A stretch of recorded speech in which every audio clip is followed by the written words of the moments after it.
আল্লাহর হুকুম মানার জন্য একটুও তারা কমতি করে না। আল্লাহ যেটাই বলেছেন ফেরেশতারা সেটাই করবেন।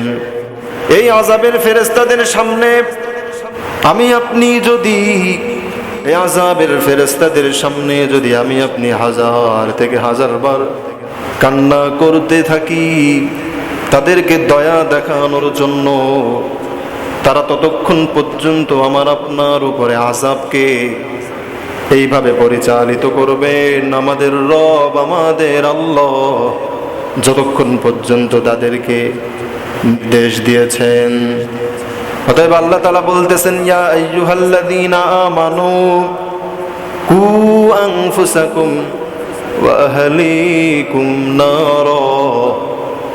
ওহে ঈমানদারেরা, ওহে আমার বান্দা বান্দিরা, তোমরা নিজেরা জাহান্নামের আগুন থেকে বাঁচো, তোমাদের সন্তান পরিবার পরিজনদেরকে জাহান্নামের আগুন থেকে তোমরা বাঁচাও।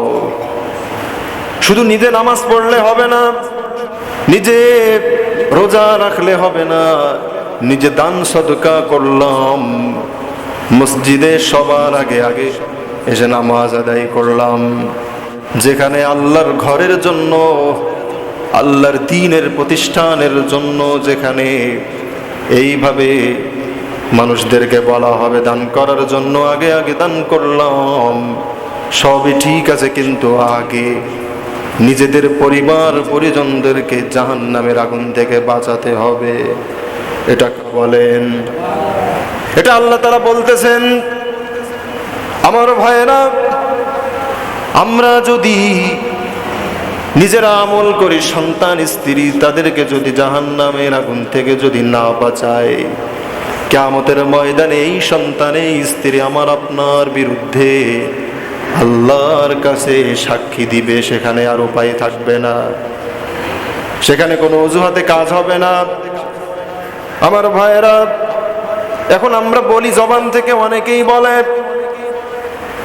যে নবীরা পর্যন্ত তিনাদের সন্তানদেরকে দ্বীনের পথে আনতে পারে নাই। বড় বড় ভালো মানুষ ছিলেন, অমুক ব্যক্তি নামাজি ছিলেন, কিন্তু সন্তানদেরকে দ্বীনের পথে আনতে পারে নাই।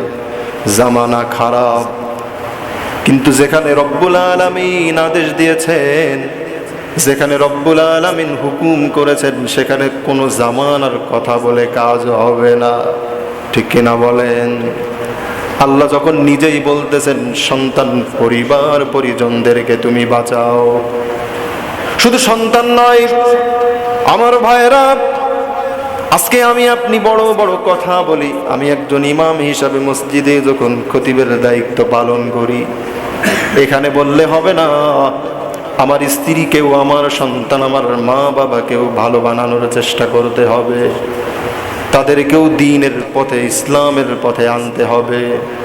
ঠিক কিনা বলেন? চেষ্টা তো করতেই হবে। হেদায়েতের মালিক একজন, তিনি কে বলেন? হেদায়েতের মালিক হলেন আল্লাহ। আমাদেরকে দাওয়াতের কাজ পৌঁছাইতেই হবে, দিতেই থাকতে হবে। ভাইরা আমার, আল্লাহর নবী, বিশ্ব নবী জনাবে মুহাম্মদুর রাসূলুল্লাহ সাল্লাল্লাহু আলাইহি ওয়াসাল্লাম, তিনার আপন চাচারা ঈমান আনে নাই। আবু জাহেল সে বেঈমান ছিল, কিন্তু আপন চাচা ছিল, রক্তের সম্পর্ক ছিল। রাসূল কারীম সাল্লাল্লাহু আলাইহি ওয়াসাল্লাম এই চাচার জন্য তিনি দ্বীনের দাওয়াত পৌঁছায়েছেন। আবু জাহেলের কাছে বারবার তার দ্বার প্রান্তে পৌঁছায়েছেন, বারবার একাত্মবাদ আল্লাহর এই কথা, এই দাওয়াত তাকে বুঝিয়েছেন। চাচাকে বলেছেন, চাচা যান, রব্বুল আলামিন একটা বিধান নির্ধারিত করে দিয়েছেন, সেই বিধান আপনি গ্রহণ করুন।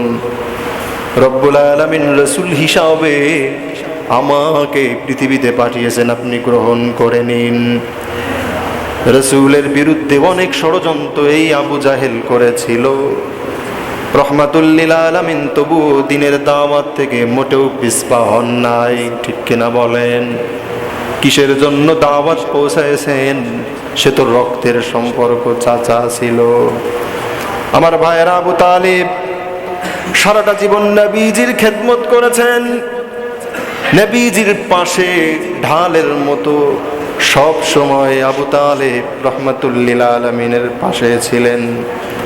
রহমাতুল লিল আলামিন তিনি দেখলেন, যেই চাচা সারাটা জীবন আমার পিছনে এত কষ্ট মেহনত করেছেন, আমি নবী জান্নাতে যাব, আমারে দু চোখ দিয়ে আমি দেখবো আমার চাচা যান জাহান্নামে প্রবেশ করে, আমি সহ্য করতে পারবো না।